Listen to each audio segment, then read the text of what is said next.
আসসালামু আলাইকুম সবাইকে, কেমন আছেন আপনারা সবাই? আশা করছি আপনারা সবাই অনেক ভালো আছেন and welcome to my blog 106। Eid মোবারক এভরিওয়ান। অলমোস্ট কতদিন পর ঈদ মোবারক বলছি। আসলে এটা আমার ঈদের ব্লগে আমি অনেক দিন আগে মানে ঈদের দিন ঈদের ব্লগ করেছিলাম, বাট আপলোড করা হয়নি। যেহেতু আমার এক্সাম ছিল এতদিন, তাই আসলে ওরকম ভাবে কোনো ভিডিও করিও নাই, আপলোডও করিনি। অলমোস্ট 3 মাস পর আমি আসলে আজকে ভয়েস ওভার দিতে বসছি। যাই হোক, আজকে হচ্ছে ঈদের দিন সকালবেলা উঠে না, আসলে এটা অলমোস্ট তখন 12টা 12:30 বাজে আমি নানুর বাসায় এসেছিলাম। আমি নিজেও জানতাম না যে আজকে আমি নানুর বাসায় আসবো, কারণ যেহেতু ঈদের দিন বাসায় থাকতে ভালো লাগে। বাট এটা যেহেতু রাইয়ানের প্রথম ঈদ এন্ড অলসো ওর নানুর বাসাতেই ছিল, দ্যাটস ওয়াই আমি ভাবলাম যে থাক আমি নানুর বাসায় যাই এন্ড আমি ওকে একটু নিলে আপুরও একটু হেল্প হবে। তো আমি আসার পর আগেই হচ্ছে ড্রেসটা চেঞ্জ করে দেন একটু বেবিকে নিয়েছিলাম, আর এখানে হচ্ছে লামিয়া নিয়ে বসেছিল।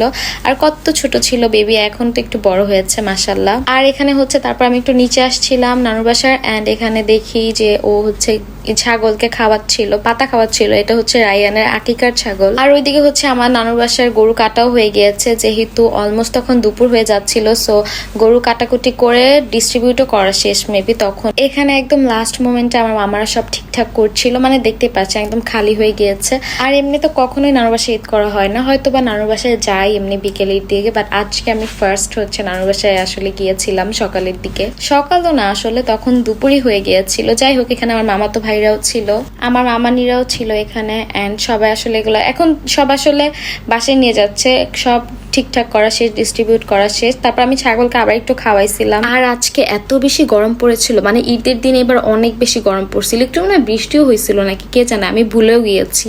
এখানে আমার মামানি আমাকে বলেছিল যে গরুর মাংসটা যে একটু দেখতে, কারণ মামানি একটু নিচে গিয়েছিল। আর কুরবানি ঈদের মাংস না অন্যরকম একটা টেস্ট লাগে, মানে অনেক বেশি মজা লাগে। এন্ড আমি না আগে বিফ একদমই পছন্দ করতাম না, বাট এখন আমার বিফ অনেক বেশি পছন্দ। এন্ড তখন হচ্ছে আমি ঢেকে দিচ্ছিলাম এন্ড এরপরের ক্লিপটা হচ্ছে খাওয়া দাওয়ার পরে আমি ভিডিও করেছি, মানে খাওয়ার টাইমে বা খাওয়ার আগে আমি ভিডিও করতে ভুলে গিয়েছিলাম। যাই হোক, দেন একটু কোকো খেয়েছি। আসলে ঈদের দিন তো অনেক খাওয়া খাওয়াই হয়, বাট কুরবানি ঈদ ওরকম ভাবে আসলে বের হওয়া হয় না। আর ঈদের দিন আমার বাসায় থাকতে ভালো লাগে, ফ্যামিলি টাইম স্পেন্ড করতেই ভালো লাগে। বাট জাস্ট আমি একটু পিকচার তোলার জন্য একটু রেস্টুরেন্টে যেতে চাই। দেন এখানে হচ্ছে আমি একটু বাবুকে নিয়ে রাখছিলাম তখন দুপুরের পর, মানে লাঞ্চের পরে। ও দেন আবার গরুর মাংস দিয়ে রুটিও খেয়েছিলাম, এটা কখন খাইছি আমার মনে নাই, ভুলে গিয়েছি। যাই হোক, আমি আর আমার মামাতো ভাই আমরা একসাথেই খাচ্ছিলাম তখন। আর এত বেশি গরম পড়ছিল, তারপর আমি আমার মামাতো ভাইকে বলছিলাম যে আমাকে একটু লেবু শরবত খাওয়া। ওই লেবু শরবতটা এত মজা করে বানাইছিল, যদিও ও অনেক বেশি টায়ার্ড ছিল, এত সকাল থেকে হচ্ছে গরু টরু কাটছে। বাট আমি বলার সাথে সাথে সে আবার আমাদের সবার জন্য লেবু শরবত বানিয়েছে এন্ড এটা খেতেও অনেক মজা হয়েছিল। আমি তোর ভয়ে ভয়ে বলতেছিলাম যে একটু লেবু শরবত খাইলে ভালো লাগতো, পরে দেখি বানাই দিছে। যাই হোক, তারপরে হচ্ছে এটা বিকেলের দিকে, মানে অলমোস্ট সন্ধ্যা হয়ে যাবে তখন।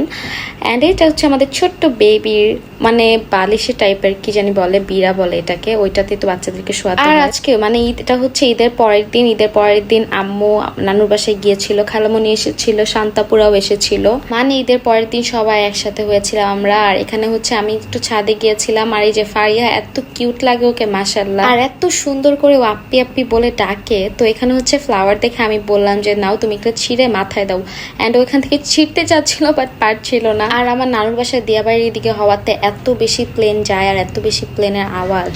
যাই হোক, তারপর এখান থেকে আমি ফারিয়ার সাথে একটু দুষ্টুমি করছিলাম, খেলা করলাম ছাদে, অনেকক্ষণ আমি ওর সাথে টাইম স্পেন্ড করেছি আজকে। দেন যেহেতু শান্তা বসছিল, আর এখানে হচ্ছে ফারদিন রোমা বিস্কিট খাচ্ছিল, ওর থেকে একটা নিয়েছিলাম আমি এখানে। আর অনেক বাচ্চা আছে যে খাবার বা কিছু চাইলে দিতে চায় না, বাট ওকে মানে ওর কাছে কিছু চাওয়ার সাথে সাথে ও দিয়ে দিবে। দেন রাতের দিকে, মানে সন্ধ্যার পরপর হচ্ছে আম্মুকে সবাই বলছিল চা বানানোর জন্য, বিকজ আমার আম্মুর চা সবাই অনেক বেশি পছন্দ করে। এন্ড আম্মু এখানে চা বানাচ্ছিল, এন্ড শুধু 4 কাপ চা না, এখানে আরো 4 কাপ চা বানানো হয়েছিল। দেন আমরা সবাই মিলে চা বিস্কিট খেলাম। আর ড্রাই কেক দিয়ে চা আমার অনেক বেশি পছন্দ। আর এটা মেবি ওই দিন রাতেই হচ্ছে তাসপিয়ার বার্থডে ছিল, এন্ড এর জন্য হচ্ছে ভাইয়া ওর জন্য কেক নিয়ে এসেছিল। এন্ড ঠিক রাত 12টা বাজে হচ্ছে আমরা বার্থডে কেক কাট করি, এন্ড ও এখানে জানতো না যে আজকে মানে ওকে সারপ্রাইজ দেওয়া হবে। এন্ড ওর রিয়াকশনটা এত বেশি সুন্দর ছিল, ও অনেক বেশি সারপ্রাইজ হয়েছে। এন্ড এখানে আমরা আবার বলি happy birthday to you Taspia, many many happy returns of the day. And এই যে আমার মামা, তখন মামাও জেগেছিল। আর যেহেতু তখন মাত্র 12টা বাজে, আর সবাই একসাথে হলে এমনি অনেক বেশি রাত হয়ে যায় ঘুমাতে ঘুমাতে। তো যাই হোক, এখানে আমরা এখন কেক কাট করবো, মানে তাসপিয়া এখন কেক কাট করবে। Happy birthday to you Taspia, আমরা সবাই তখন এটা বলছিলাম। এন্ড ও কেক কাট করছিল ফারদিনের সাথে আর ফাহাদের সাথে। আর ফারদিন অনেক বেশি কেক পছন্দ করে, ও অনেক বেশি লাইক করে এই জন্মদিনের কেক গুলা। এন্ড আজকের ভিডিও এই পর্যন্তই ছিল, বিকজ এখানে অনেকগুলো এলোমেলো ক্লিপ ছিল যেগুলো আমি অনেক কষ্ট করে সাজাইছি। এন্ড আমার ফোনের স্টোরেজ একদম ফুল হয়ে আছে ভিডিও দিয়ে, যেহেতু অলমোস্ট 3 মান্থ পর আজকে আমি ভিডিও আপলোড করছি এন্ড ভয়েস ওভার দিচ্ছি। যাই হোক, আপনাদের কাছে অনেক বেশি ভালো লেগেছে আমার আজকের ব্লগটা। এন্ড ইয়েস, আজকের ব্লগ এই পর্যন্তই। Thanks for watching. আল্লাহ হাফেজ।